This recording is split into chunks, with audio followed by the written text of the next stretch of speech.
राधे राधे दोस्तों, कैसे हैं आप सब। आशा करती हूँ आप सब बहुत बहुत बहुत अच्छे होंगे। ढेर सारे नींबू तो मैंने तोड़ लिए हैं। आज के वीडियो में मैं आपके साथ शेयर करूँगी डाइट, जो कि पिगमेंटेशन के लिए आप लोग पूछते रहते हैं। स्किन के लिए हमें अपनी स्किन को और भी ज़्यादा बेहतर बनाने के लिए, बालों को जो है बेहतर बनाने के लिए हमें क्या डाइट फॉलो करनी चाहिए, तो इसी के बारे में आप सबसे बात करूँगी। और साथ में आज मैं 2-3 प्रकार के अचार आपको बनाना बताऊँगी। जिस तरह से मैं बनाती हूँ अचार, तो वही मैं आज आपको भी दिखाऊँगी। तो आप लोगों को लग रहा होगा कि पिगमेंटेशन की डाइट से और अचार से क्या संबंध है। बहुत संबंध है दोस्तों। जब आप नींबू, बहुत सारी होम रेमेडीज़ में नींबू का यूज करते हैं। नींबू का रस क्यों करते हैं नींबू का यूज? क्योंकि जो नींबू है उसमें विटामिन सी भरपूर मात्रा में होता है। क्योंकि हम ना रोज़, अगर आपसे कहें कि आप एक नींबू या दो नींबू रोज़ खाइए, विटामिन सी इसमें होता है, तो हम नहीं खा सकते हैं। क्योंकि दोस्तों, जब हम कोई चीज़ अपने फेस के ऊपर ऊपर से लगाते हैं तो वो कम, ज़्यादा से ज़्यादा 40 या 50 या 60% तक ही वर्क करती है। लेकिन हम जब उस चीज़ को खाते हैं तो ना, वो चीज़ अंदर से हमारे शरीर में पहुंचती है तो कम से कम 60% तक आपको लाभ देती है। तो जो नींबू है, जो आंवला है, इनमें विटामिन सी भरपूर मात्रा में होता है।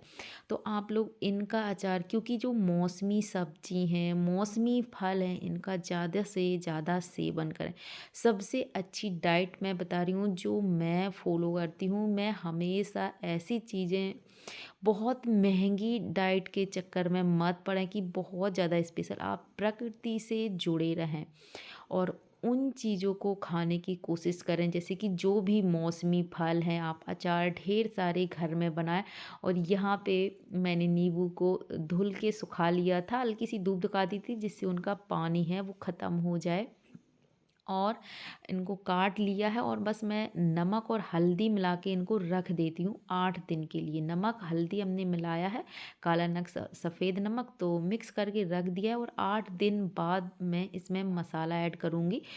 इतने, अगर इस तरह से आप अचार बनाते हैं तो आपका अचार कभी ख़राब नहीं होता। और यहाँ पे मैं मसाले में ले रही हूँ, धनिया लिया है, कलौंजी है, मेथी, अजवाइन, सौंफ, जीरा और काली मिर्च है। इन सबको ड्राई रोस्ट कर लेंगे और दरदरा पाउडर बना लेंगे। तो ये मसाला मैं सर्दियों में बना के रख लेती हूँ। और जितने सर्दियों में, जैसे कि मिक्स अचार है, मिर्च का अचार है, नींबू का अचार है, आंवले का अचार है, सभी में मेरा यही मसाला चलता है। तो एक साथ ही मैं मसाला बना के रख लेती हूँ। अभी तो थोड़ा बनाया है, लेकिन बस मैं इसी तरीके से मसाला बना लेती हूँ और बस जो भी अचार डालती हूँ। क्योंकि जो अचार हैं आपके, बहुत, आप सब इन अचार हैं, जो गोभी का अचार है, सेम है, इन सारी चीज़ों का अचार ज़रूर से खाइएगा। ये सारे जो अचार हैं बहुत ज़्यादा आपकी स्किन के लिए, आपके बालों के लिए, क्योंकि आजकल ना हम ये चीज़ें खाना भूल से गए हैं। ज़्यादातर मार्केट वाले अचार ही आजकल खाने में प्रयोग करे जाते हैं। तो आप सब ना घर में इन चीज़ों को तैयार करिए, जिनमें बहुत सारे मिनरल, प्रोटीन होते हैं। और जब इनमें हम घर के मसाले मिलाते हैं तो कहीं ना कहीं ये पाचक भी हो जाते हैं और आपके डाइजेस्टिंग सिस्टम को भी बहुत अच्छा बनाते हैं, पाचन तंत्र को सुधारते हैं। तो 8 दिन हो गए हैं, मेरे नींबू सॉफ्ट हो गए हैं, लेकिन पूरी तरीके से अचार नहीं तैयार हुआ है। तो अगर आप इस तरीके से अचार रखते हैं तो कभी अचार आपका ख़राब नहीं होता है। तो 8 दिन बाद नींबू ने पानी छोड़ दिया और इनमें बहुत अच्छा, मतलब रसीले नींबू हमारे हो गए हैं। तो अभी इनमें हमने बस मसाला फिर से मिला दिया और इसको मैं फिर से कंटेनर में भर कर रख दूँगी। और नमक मुझे थोड़ा-सा कम लग रहा था, दोबारा से मैंने इसमें नमक ऐड करा है और बस इसको अभी हमें भरना है। सेम इसी तरीके से मैंने आंवले का अचार बनाया था। एक बार मैं और आंवले का अचार बना चुकी हूँ इसी सीज़न में। 2-3 महीने पहले तो मेरा जो अचार है पूरा आंवले का ख़त्म हो चुका है, तो अभी हमने दोबारा से फिर बनाया है। तो इसमें थोड़ा-सा मैं गुड़ ऐड कर देती हूँ, जिससे थोड़ा-सा खट्टा मीठा टेस्ट भी आ जाता है। और दूसरा, नींबू का अचार है जो बहुत ज़्यादा खट्टा नहीं लगता है, बच्चों को भी पसंद आता है। शक्कर का यूज़ मैं बहुत ज़्यादा कम करती हूँ, तो आप लोगों से भी कहूँगी कि शक्कर को कम खाएं, उसकी जगह पर गुड़ का यूज करें। तो बस जो भी डाइट है स्किन के लिए, बालों के लिए, तो ओमेगा 3 से भरपूर, जैसे कि अभी हमने आप लोगों के साथ अलसी के लड्डू शेयर करे थे। तो अलसी में बहुत सारा ओमेगा 3 होता है जो सर्दियों में बहुत फ़ायदा करता है। तो आप लोग इन्हीं सारी चीज़ों को अपनी डाइट में शामिल करिएगा। अलग से बहुत ज़्यादा आपको कुछ ऐसी डाइट महंगी या कुछ भी लेने की ज़रूरत नहीं है। मौसमी फल हैं, सब्जी हैं, अभी सरसों का साग, चने का साग बहुत मार्केट में आता है। आप मूली का अचार बनाइएगा, मूली के जो पत्ते हैं उनकी चटनी, आजकल तो हम लोग चटनी खाना भी भूल गए हैं। मार्केट से चिली सॉस, टोमेटो से सॉस वगैरह यूज करते हैं। तो इन सब चीज़ों को छोड़ के आप अपनी जो दादी नानी के ज़माने से हम लोग खाते आए हैं प्राकृतिक चीज़ें, नेचुरल चीज़ें खाइएगा। इन्हीं से आपकी जो है डाइट पूरी होती है। और एक आंवला ना आपकी विटामिन सी की पूरी जो ज़रूरत होती है, वो विटामिन सी कितना ज़्यादा फ़ायदा करता है, तो हमें इन्हीं खट्टी चीज़ों से मिलता है, जिनको हम ऐसे नहीं खा सकते। तो इनको आप अचार के रूप में, मुरब्बा के रूप में इनको खा सकते हैं और खाइएगा ज़रूर। बहुत ही अच्छी चीज़ें हैं, इनको मत छोड़िएगा। ये सीज़नल चीज़ें हैं। अभी गाजर बहुत आ रही है मार्केट में, अभी सीजन की जो चीज़ है, क्योंकि गाजर में विटामिन ए भरपूर मात्रा में होता है जो सूर्य की हानिकारक किरणों से आपको बचाता है। स्किन के लिए बहुत अच्छा होता है, आपकी आँखों के लिए बहुत अच्छा होता है। तो गाजर का सैलेड बनाइए, गाजर का अचार खाइएगा, गाजर का हलवा खाइएगा। और ऐसे ही गाजर आप बिना नमक के, क्योंकि कहीं न कहीं जो नमक है वो भी हमें नुकसान करता है। तो मैं तो कहूँगी कि आप ऐसे ही कच्चे फल, मतलब सब्जियां हैं, इनको थोड़ा बहुत ज़रूर से घर में मतलब खाने में यूज करें। जैसे कि शिमला मिर्च है, ज़रूर एक शिमला मिर्च आप अपनी डाइट में, डेली की डाइट में शामिल करें। अभी सर्दियों में जो गोभी आता है, बंद गोभी है, फूल गोभी है, इनमें ग्लूटाथायोन भरपूर मात्रा में होता है। लेकिन हमारा जो है खाने का थोड़ा-सा तरीका बदला हुआ है।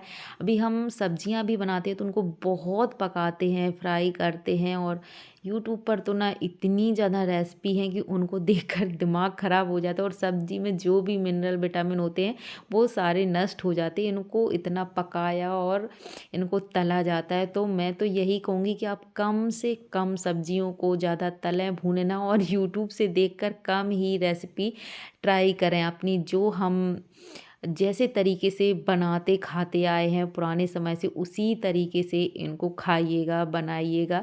तभी हमें सारे जो है इनके मिनरल, प्रोटीन, विटामिन मिल पाते हैं। वरना ये तो सारे चीज़ें जो है स्वाद के लिए और पेट भरने के काम की रह गई हैं। अगर हम इनको ज़्यादा बहुत ज़्यादा मसाले में भून कर या पका कर खाते हैं। तो मैं मिक्स अचार भी यहाँ पे तैयार कर रही हूँ। और अगर इस तरीके से आप अचार रखते हैं तो आपका अचार सालों साल खराब नहीं होता है। तो यहाँ पे सारी सब्जियाँ मैंने धो ली थी और इनको धूप दिखा दी थी 2 से 3 घंटे की। और मिर्च हमने अलग से अचार रखा है। बस सेम यही प्रोसेस से मैं सारे अचार रख देती हूँ, बहुत ज़्यादा टेस्टी बनते हैं। तो यहाँ पे जो है हमारी सब्जियाँ सूख के तैयार हो गई हैं। और इसमें हल्दी और वही मसाला और नमक और जो गन्ने का सिरका गाँव में मिलता है, वही गन्ने का सिरका मैं यूज करती हूँ। तो ये सिरका भी मैं घर में ही तैयार करती हूँ गन्ने के जूस से। बहुत सिंपल होता है। गन्ने का जूस आपको किसी भी जो है कांच के कंटेनर में भर कर धूप में रख देना होता है और ये अपने आप तैयार हो जाता है। फिर इसमें थोड़ा सा नमक और सरसों का तेल वगैरह ऐड करना होता है और आपका जो है गन्ने का सिरका बहुत ही बढ़िया बन के तैयार होता है, जो कि बहुत ज़्यादा पाचक होता है। और अगर आप अचार में इसको ऐड करते हैं तो एक नेचुरल जो है खटाई भी आती है और दूसरा अचार ख़राब नहीं होता है। तो यहाँ पे सरसों का तेल भी थोड़ा ऐड करा है और बस नमक ऐड कर देंगे और मसाले में मिला के रख देंगे और अचार हमारा 1 से 2 दिन बाद खाने के लिए एकदम से तैयार हो जाता है। मैं बिल्कुल भी सब्जियों को उबालती वगैरह नहीं हूँ, बस इसी तरह से अचार रखती हूँ जिससे कि सब्जियाँ अगर हम उबाल देते हैं तो उनमें कहीं ना कहीं एक तो जल्दी ख़राब भी हो जाती हैं और दूसरा क्या होता है कि मुझे उबालना सही भी नहीं लगता है। इसी तरीके से एक तो खाने में भी एकदम सलाद की तरह रहते हैं, और इनके जो हैं मिनरल भी, कम से कम कुछ चीज़ें तो हमें कच्ची खानी ही चाहिए। तो मैं इसी तरीके से रखती हूँ और ज़्यादा से ज़्यादा सब्जियों को कच्चा खाने की कोशिश करती हूँ। तो आप लोगों से भी कहूँगी कि आप लोग मौसमी सब्जी, मौसमी फल खाएँ। सूरजमुखी के जो हैं बीज अभी आते हैं, फ्लैक्स सीड हैं, तिल के लड्डू हैं, गुड़ सर्दियों में भरपूर मात्रा में खाइएगा। अब जैसे गर्मियाँ आती हैं, तो गर्मियों में थोड़ी सी हमें डाइट अपनी बदलनी पड़ती है, लेकिन सर्दियों में आप जो सर्दियों वाली चीज़ें आती हैं तो उनको खाइएगा। और यहाँ पे देखिए मेरा नींबू का अचार पूरी तरीके से तैयार हो चुका है, क्योंकि ये वीडियो 8 दिन बाद का है। जब मैंने अचार रखा था तो उसके 8 दिन बाद का है।